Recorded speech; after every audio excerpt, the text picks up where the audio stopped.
Saan nagmula ang mga anghel? Ang mga anghel ay mga personal na espiritong nilalang na nilikha upang sumamba at maglingkod sa Diyos. Hindi natin alam kung kailan nilikha ang mga anghel, kaugnay ng mga pangyayari sa Genesis 1-2. Ngunit ipinahihiwatig ng banal na kasulatan na naroroon ang mga anghel nang likhain ng Diyos ang lupa. Job 38:4-7. Ang mga anghel ay mahiwaga sa atin, at sila ay makapangyarihang mga nilalang.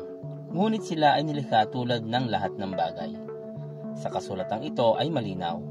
Inilista sa awit 148 ang iba't ibang nilikha at lahat ng bagay, kasama na ang mga anghel, ay inutusang purihin ang Panginoon. Ang lahat ng anghel, magpurit magdiwang, kasama ng hukbo roong karamihan. Siya ang may utos na kayo'y likhain, kaya ang ngalan niya ay dapat purihin. Mga talata 2 at 5. Ang mga anghel ay bahagi ng di nakikita ng mga bagay at mga kapangyarihan na nilikha ng Diyos at binanggit ni Pablo, sapagkat sa pamamagitan niya ay nilikha ang lahat ng nasa langit at nasa lupa, nakikita man o hindi, pati ang mga espiritual na kapangyarihan, paghahari, pamamahala at pamumuno.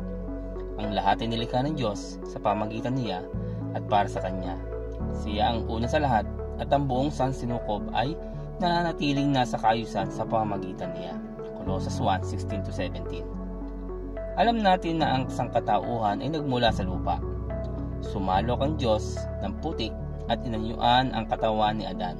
Pagkatapos ay hininga nito ng buhay, at ang tao ay naging kaluluwang may buhay. Genesis 2:7. Hindi sinasabi sa atin kung ano ang sangkap, kung mayroon man. Ang Diyos ang lumikha ng mga anghel at kung ano ang itsura ng proseso. Dahil binanggit lamang niya ang buong sansinukob. Genesis 1. Maaaring sinabi rin niya na umiral ang mga anghel. Masasabi natin ang mga anghel ay nagmula sa isip ng Diyos at nagpapakita ng isa pang aspeto ng kanyang malikhaing katalinuhan. Ang isang popular na paniniwala ay ang mga tao ay nagiging mga anghel kapag sila ay namatay, ang mabubuti na mga tao. Ang 1946 na pelikulang It's a Wonderful Life ay nagsusulong ng konseptong ito sa pamamagitan ng katang-isip na karakter na si Clarence Odbody, na isang gumagawa ng orasan noong nabubuhay pa siya, ngunit ngayon ay isang anghel na nagsisikap na makuha ang kanyang mga pakpak sa pamamagitan ng mabubuting gawa. Walang batayan sa Biblia ang teorya na ang mga anghel ay dating tao. Sa katunayan, malinaw na ipinahihiwatig ng Biblia na ang mga anghel ay iba sa atin.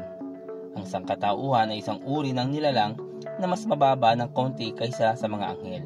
Awit 8:5. Maging sa langit, ang pagkakaiba ng sangkatauhan at ng anghel ay napanatili. Pahayag 7:9-11.